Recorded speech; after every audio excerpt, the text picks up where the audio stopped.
and had set up a very successful business here in Russia, but not in 2008. Imagine if you're an expat and you were setting up a business in the 1980s when it was Soviet. Well, this is the person that's done it. It's Johnny Manglani. Thanks for taking the time out to come onto the program today. Thanks for having me on. You've got a very successful chain of luxury men's boutiques. Let's wind the clock back to when you first came here to Russia, the then Soviet Union. What was it like setting up a business here? It was a bit of a journey to start a business here. The first time I came here in Moscow, I was amazed with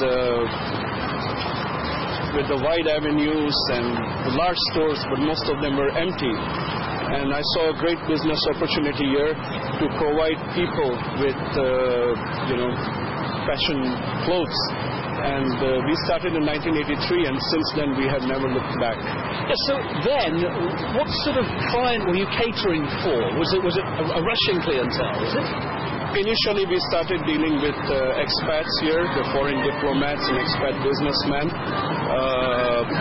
who were used to buying suits and shirts and everything they wanted at home.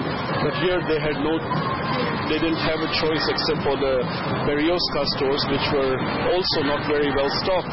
So when we started in 83, we had a great demand. The first Russian customers we came along were in 1988 during the Perestroika, Glasnost times. And we opened our first boutiques in 1991, and since then we have been constantly opening boutiques. Well, as anyone knows who runs a business, there's a lot of paperwork to do, a lot of rules to abide by.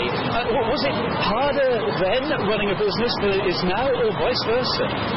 You know, when you are going through a certain phase of doing business, you don't realize at that time, because it's a part of daily life.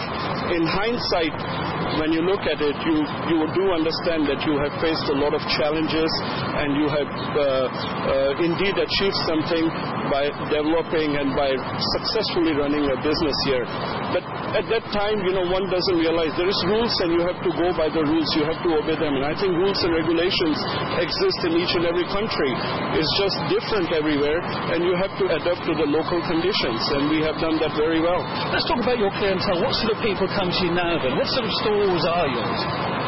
Our stores are mostly for the well-to-do people, luxury boutiques. A typical client of Uomo Collezioni is a person a discerning person who wants to feel good about himself, who is willing to spend money on clothes, who deserves the best. He has achieved a certain... Are they quite demanding customers, though? Well, most of our clients are self-made successful people, and as a rule, self-made successful people are demanding people. They just want perfection, they just want quality, and we are, able to provide that to them. I've got to ask you, in your opinion, do clothes maketh the man, or is it enough for a man to be charming, do you think? That won't sell you clothes, though, of course. Clothes make the man. It's an old Greek saying, and then it was also used in Shakespeare's Hamlet. And of course, appearances count. I mean, the clothes distinguish you from other people. They speak as a status symbol, distinguish you from different events in life. I mean, there are certain rules of etiquette. There are certain clothes which are used for certain occasions and identifies a person's mood and, purpose.